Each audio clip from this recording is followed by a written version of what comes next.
Good afternoon, everybody, and thank you very much for having me. This is my first time presenting at a big conference, so I'm a little bit nervous, so please bear with me. So I'm going to be talking to you about voice banking in patients with motor neurone disease. So what I'm trying to do is to explain how the process of voice banking works and why it's very easily accessible to everybody. I'm hoping to demonstrate my voice to you on the Model Talker system, and I'm also planning to illustrate the benefits of voice banking through a case example, which is the best bit. So my current job title is a clinical specialist speech and language therapist in dysphagia and nutrition. It's a little bit misleading, really, because I actually work with neurological conditions across the board. I work as part of a specialist rehabilitation medicine service in the community, and I'm currently looking after all of our patients in North East Lincolnshire as part of this service, and we currently have 12 patients on our caseload. I'm not an AAC expert clinician by any means, and I'm okay with technology, but I'm definitely no expert, as the very kind gentleman at the back of the room will probably attest to. So how did I start with voice banking? Really just reading up on the new features of Predictable 4, which is one of the text-to-speech apps that we use on the iPad with a lot of our patients. And Model Talker was one of the new features that they had put on when I was reading up on it. And around that time, I was approached by a patient who was also interested in looking at voice banking. He was willing to be my guinea pig, so we decided to have a go at it together. So really, information that you will already know, but just to tune us into what we're talking about really. 80 to 95% of people with motor neurone disease will develop problems with their speech and voice over the course of their condition. And that's data from the MND Association's Don't Let Me Die Without a Voice paper. And it's a huge number of patients. It's nearly all of our patients.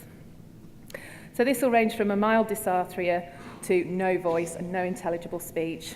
So it's crucial to involve speech and language therapists very early on to ensure that the ability to communicate is maintained through life. So communication options, we're usually looking at AAC by whatever means, using a digitised voice of some sort.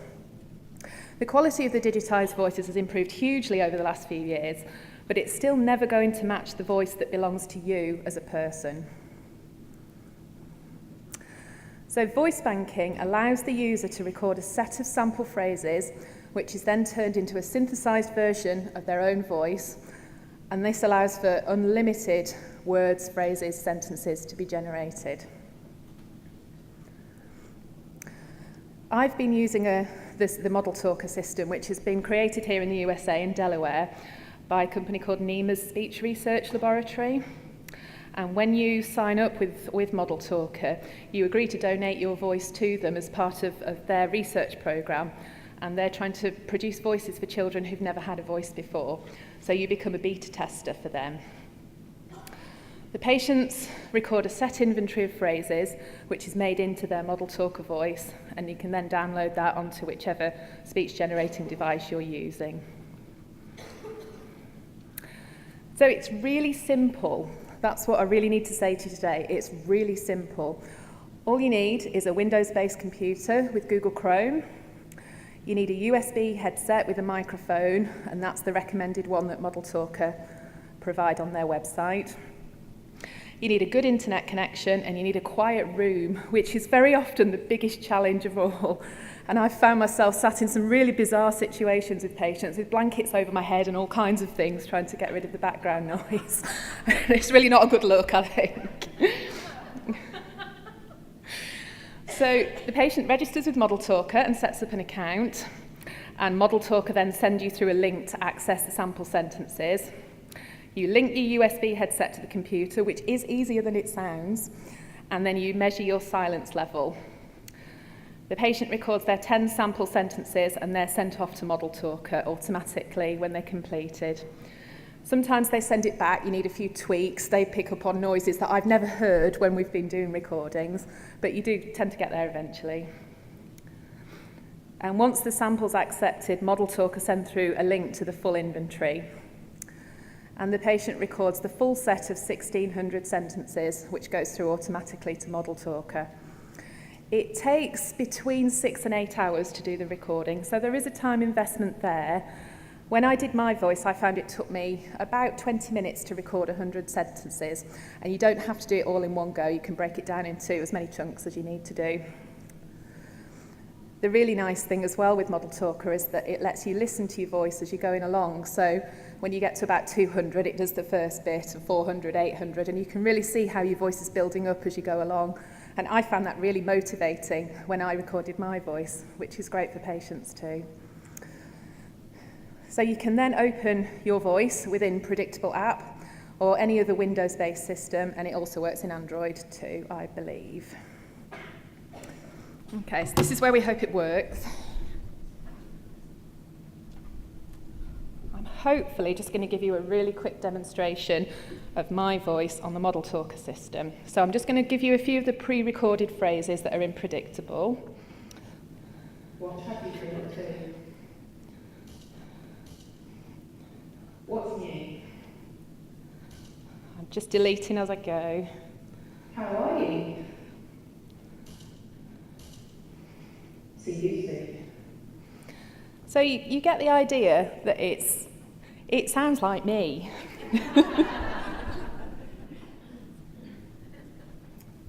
It's not perfect, but it definitely sounds like me. There's very little research into this area, and none specifically for people using AAC and none for MND. So I've drawn on a couple of references from our voice literature. Individuals can feel their personality changes when they are unable to access their own voice, experiencing a loss of self which only returns when their own voice is restored. And when a person's voice does not sound normal, that person feels less like him or herself, less in control and less competent. Self-esteem is affected and social relationships are altered. The more severe the symptoms are, the longer the disorder persists, and the amount of ego investment the person has in being a good voice user, the greater the damage that is sustained psychologically and socially. And I think we can refer to all of those adjectives for our patients with motor neurone disease, regardless of what happens to their voice. So on top of that, to lose your voice, which is so critical to your own identity, it's a really big deal. So I'm going to introduce you to Greg and Mandy. Greg is a 51-year-old gentleman who has had motor neurone disease for about 2 years, and Mandy is his wife, and they have 3 children. And I'm going to let them talk to you about voice banking. They explain it far better than I do.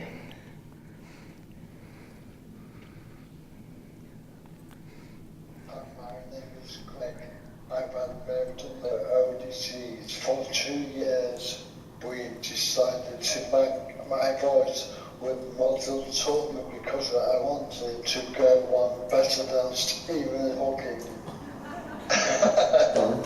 Voice banking is a process whereby people use a computer program to record a set number of phrases, which is then taken and turned into a synthesized version of their own voice for use on a communication aid.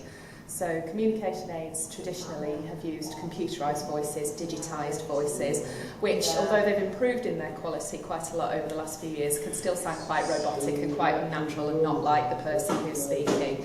So using a voice bank voice means that this person keeps their own voice, it sounds like them, which has lots of positive benefits psychologically in terms of being able to maintain your identity and to keep your sense of self and all of the positive benefits that brings. So how did you first come across voice banking? Just looking on the internet really and doing a little bit of research, digging around, seeing what was out there, and also the Motor Neurone Disease Association forum. Some patients on there had a discussion about Model Talker, so I got the idea from there really, Jenny. And what made you want to do the voice banking? I think for us, For the kids. For the kids, really. I think it's so distressing to not be able to hear somebody's voice. And for us all as a family, really, we just felt it was really, really important. So we were sort of really delighted when we saw there was something available to do that. Excellent. So how did you find the recording process? It was a little bit hit and miss, wasn't it? Was the internet problems? Yeah, our internet problems, the wireless network in the house, things like that. But once we'd overcome them, it was time consuming because Greg was getting a little bit tired. Maybe we should have started it a little bit earlier than what we did. And we would have found it a little bit easier. But it was okay once we got going. Yeah. Are you happy with the outcome? Absolutely thrilled. Yeah, delighted. It's a really good likeness of Greg's voice. We've had some fun on it. Haven't we? Such as. You can't swear. He's tried. You have to be creative with your choice of words, I think. But yeah, it's great. We're delighted that it's available, really. Yeah, fantastic. And Greg, what's it like hearing your own voice as a synthesised voice? It's strange at first, but I'm used to it now, Did you get used to it fairly quickly? Yeah. Because none of us like hearing ourselves recorded, do we? No, you always think that you don't sound like that, don't you? But I think it's a really good likeness. Yeah. So it doesn't sound strange to you anymore? Not anymore, no. That's good. Okay. You've already given us a demonstration. My next question was, can you give us a demonstration? Right, This is great. okay. Oh, I love it. This is great. Excellent. So it really sounds like you, doesn't it? It's spot on. Certain things, Yeah. Well, most things, Yeah, I think so. Yeah. Excellent. Okay. So what advice would you give to other people who are thinking about recording their voices? do it early. Yeah. That's the number one, isn't it? I think that's it. Yeah, whether motor neurone disease affects your voice or not, I think just do it, because if it does, it's there. You've got it, and it's invaluable. It's just life-changing, really, isn't it, for us? So yeah, I think that would be the only piece of advice. Just get on and do it. Yeah. One of my other patients has described it as being like insurance for your voice. Absolutely. I thought that was quite accurate, Absolutely. actually. Yeah. Would you agree with that? Yeah, definitely. And if you don't have speech problems with the disease, then it doesn't matter, does it? You've not lost anything. Your voice is a massive thing to lose. Our research very much says that maintaining your own voice helps you to maintain your own sense of identity and the positive psychological benefits that has. Would you agree with that? Yeah. We try to stay positive anyway, don't we? And you know, the children, and I think this only adds to that, really. It's a massive thing. Yeah. Keep laughing. Yeah, absolutely. Yeah, keep smiling. Yeah. So can you talk a little bit more about the benefits of keeping your own voice? What do you say? You can boss people around more. It saves me struggling, doesn't it? Yeah, you don't get so tired. Well, I've had no fear. Yeah, I mean, he's getting tired at the minute now, so it soon goes, and then that can just click over. So it just helps rest his voice for a little while, and then you've charged your batteries up again for a bit, haven't you? And what impact do you feel it's having on you and the rest of the family to have done the voice banking and know that's huge. Yeah. That was one of it. It broke my heart when his voice started to go, and I think the thought of not hearing his voice anymore is just massive. You know, motor neurone disease is horrible enough as it is, isn't it? With everything else it brings, but your voice is an important thing. You know, he can still tell me how much he loves me in his own voice. Okay, so big thank you to Greg and Mandy. They're absolutely fantastic people. Okay, so what's next for us? We've got one patient with MND who's halfway through recording at the moment with support from one of our local branch volunteers. We've got one more waiting for equipment to become available to do some recording, and I've actually just had a new patient just before I came out to Orlando who's interested in recording too. We are offering voice banking support to all of our newly diagnosed patients with MND who have good enough voice to complete those recordings. And what's been really interesting for me is to be able to have this conversation with people, is it okay to have this conversation about, you might lose your voice, shall we try and do something about it now? And Greg and Mandy very much discussed that with me and said that actually it's fine. It's a really positive thing to be able to discuss early on after diagnosis when everything can feel very much doom and gloom. And this is something very positive to focus on. So we're also starting to offer voice banking to some patients with other neurological conditions. And I'm finding that I'm acting as a resource for speech and language therapists around the region in which I work who are looking at voice banking and being able to share my experiences with them. So just a few thank yous to the Royal College of Speech and Language Therapists and to Therapy Box for their financial support. I have to say thank you to Jane Evans, who's our Regional Care Development Advisor, for all of her support. And it couldn't go past without thanking Grimsby Local Branch MNDA for their support with purchasing equipment. And there's some references. Thank you very much.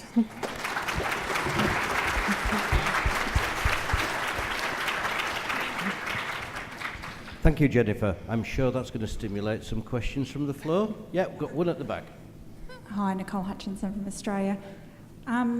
Just a couple of questions. It's a great presentation. Thank you. I think that timing is a key theme for lots of things, and obviously you've learnt a lot, I'm sure, from just doing this initial one. Absolutely. Doing more people, and I guess it's how you introduce it to people. Sorry, but my question is, you made a comment there about if the patients have good enough quality, it's something that you can offer them, and there is clearly a process with model talkers sending in, but Yeah. before even offering it, what is that good enough? Because I wouldn't want to offer something to a patient that I actually couldn't say, you actually can't do this now. Yeah. I mean, basically what you put in is what you get out. So if you have dysarthria, when you start your recordings, you get a voice that has dysarthria at the end of it. So what I've found really is that we don't get referrals early enough for our bulbar onset patients, and are probably not diagnosed early enough for them to be able to complete the recordings. So it does tend to be the limb onset patients who are coming through and doing the voice banking because their voices are still relatively intact. Obviously, as you say yourself, the earlier it's done, the better outcomes you're going to get with the voice and the more lightness to your voice you're going to get at the end of the process. And I think that's the critical part really, is to get it done as early as possible.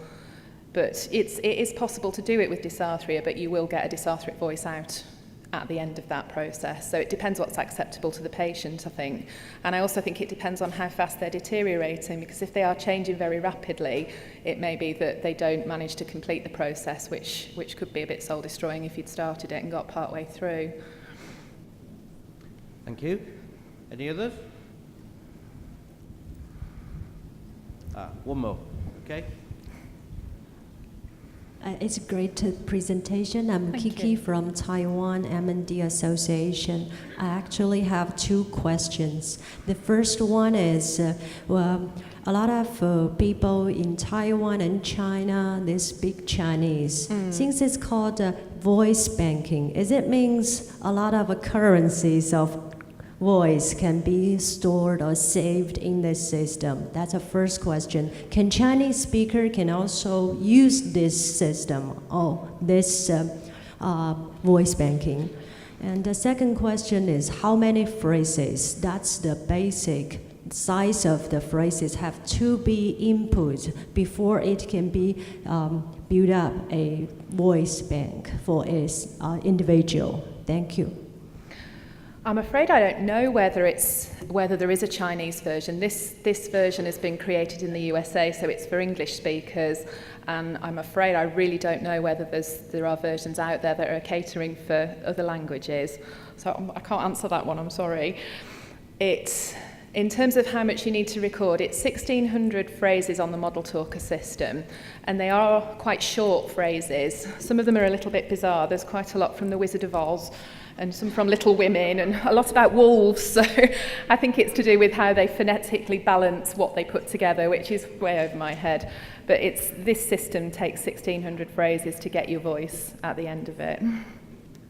Okay, thank you. Join with me in thanking Jennifer for her presentation. Thank you.